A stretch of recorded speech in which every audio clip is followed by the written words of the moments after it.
had inclement weather. Oh. We don't have that here today. No, we don't, and it's going to be 7.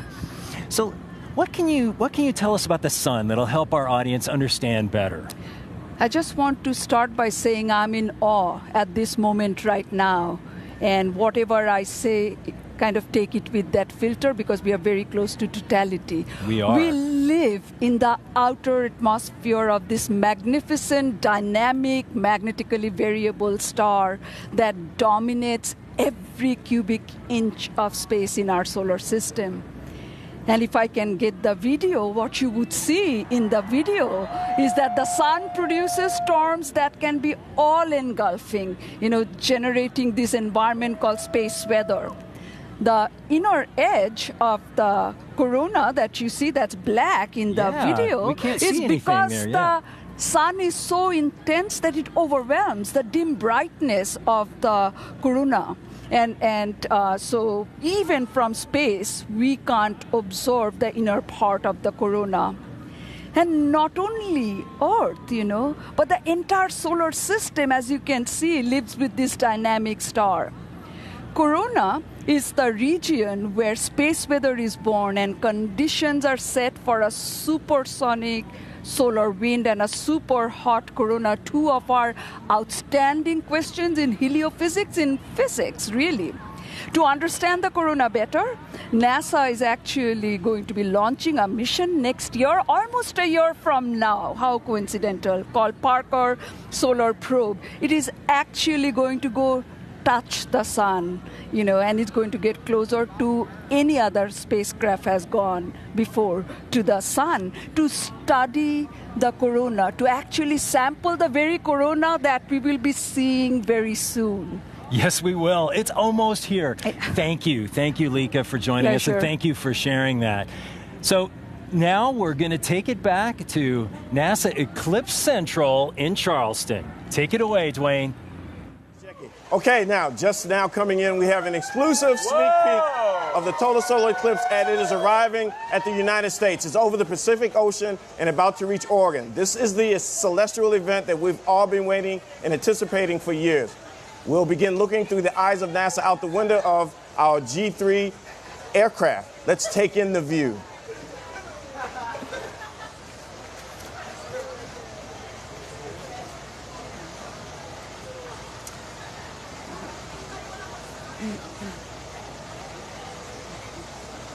Wow. And now we're looking at the first glimpse of the total eclipse from the ground. Wait, let's see. That's still the G3. There we go. And now we're looking at the first glimpse of the total eclipse from the ground on United States soil. This is coming to us from Salem, Oregon, where thousands of people are gathered and experiencing this monumental event, a total solar eclipse. Let's take a look and take in the view. Oh my God, that's so pretty.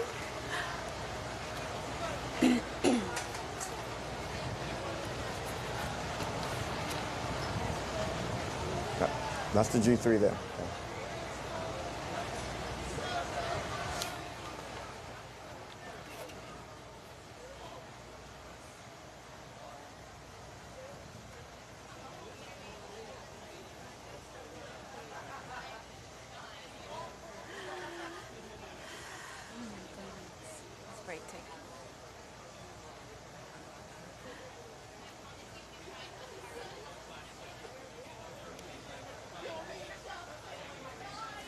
Is that the real thing?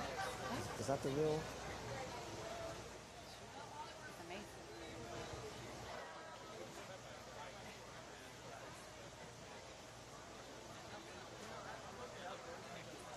Okay.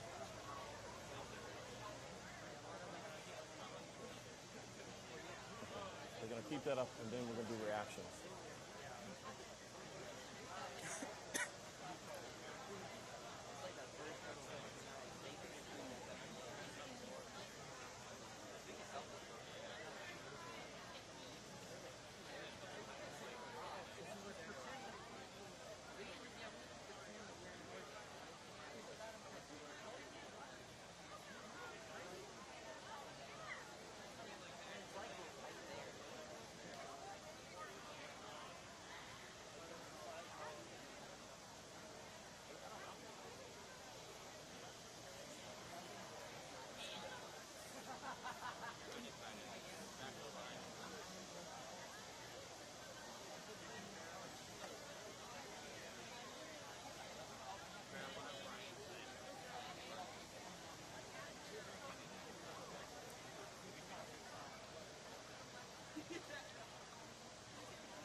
Okay, so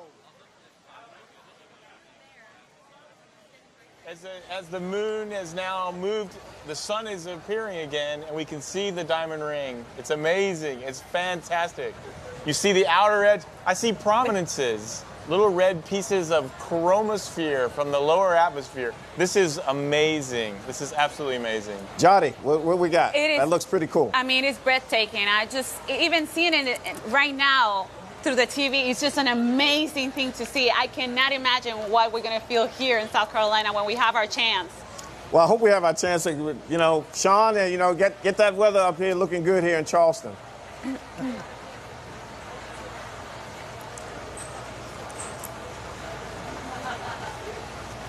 Now, what do we, So, Alex, Alex, what are we seeing here? Is that from the G3? That looks like from the G3 because I see spectra there. No, it's still from Salem. That's still from Salem. Yeah. Okay, so you're seeing the bright, actually the camera is causing a little prism effect there, and you're seeing the bright light from the edge of the sun. So that is really beautiful. That's sort of the edge of the diamond ring effect. Yeah. So, Alex, a reminder, Alex, so when that diamond ring pops up, that's what people should put the That's when people should put your glasses back on. So when you see that diamond ring after totality, that's the signal to you that it's time to put it back on. Yeah. So look now, we see the corona in Madras. That's gorgeous. That's amazing. I mean, being able to look at that with your own eyes is an amazing experience. And that only can be seen when you have this kind of totality. So the corona, that's the solar atmosphere. That's what solar scientists really live for, right? Right. Right. That is the origin. That is where the origin of space weather. Yes. You know, that's where it comes from. That's where most of the solar flares and the corona mass ejections, big explosions of particles, originate from. Now, if there was solar activity, would we see it right now? Would we be able to see that popping up on the sun? If there was a coronal mass ejection leaving the sun, we could see it there because, in fact, we have seen it in the past, and I'll even show some history later with images that people drew of these coronal mass ejections leaving the sun during a total solar eclipse. Now, why is it so critical and so important to really get this type of view from the sun's atmosphere from the corona? Johnny? You mean like in a total solar eclipse? Yes. There's the diamond. That's the diamond ring again. That's amazing. That's from Madras. Wow. It is important to do this because we do this kind of eclipses artificially, but we do not do it as perfect as nature does. The moon covers the sun in such a perfect way that we see parts of the corona that we don't usually see. So Alex, explain that and safety too, right? So right now, this was the moment when you see that flash of light. That's the moment when it's time to put your glasses back on or start using your indirect methods because now it's too bright and it could damage your eyes. Yeah. Safety first, people. Always. Wow. So the folks in Salem, Oregon, I mean, they're like juiced. I mean, they got it. They got the good. They've got a perfect view, and they are seeing one of nature's most amazing spectacles.